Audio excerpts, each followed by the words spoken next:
ndakapinda rakanyanyisa.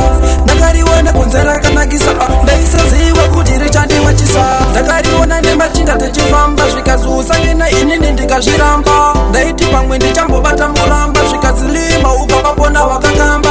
Uriri rakambodini, uriri iya rimborire. Ndakaribata ndikanasa kuritarisa, ndo pandakaona kuti iburire tsena. Ngoma muri yakawandisa, sipandiri mbere ndakapinda rakanyanyisa. Ndakariona kunze rakanakisa, ndaisaziva kuti richandiwachisa. Mamuri yakawandisa, sipandiri mbere ndakapinda rakanyanyisa. Ndakariona kunze rakanakisa, ndaisaziva kuti richandiwachisa. Maburi aya ndinomavharira, asi iri randaona razondivharira. Ndikapapinda ndinenge ndichapakwarira, noizidhi rega ndinyazorigarira.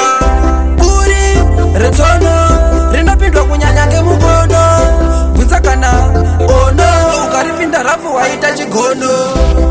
Ngoma muri yakawandisa, sipandiri mbere ndakapinda rakanyanyisa. Ndakariona kunze rakanakisa, ndaisaziva kuti richandiwachisa. Mamuri yakawandisa, sipandiri mbere ndakapinda rakanyanyisa.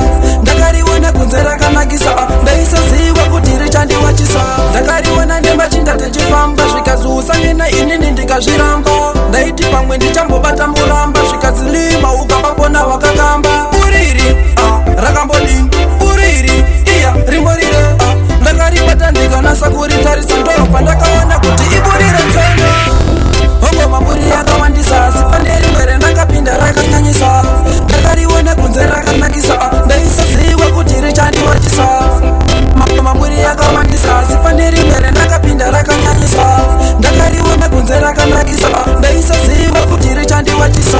Maburi aya ndinomavharira, asi iri randaona razondivharira. Ndikapapinda ndinenge ndichapakwarira, noizidhi rega ndinyazorigarira.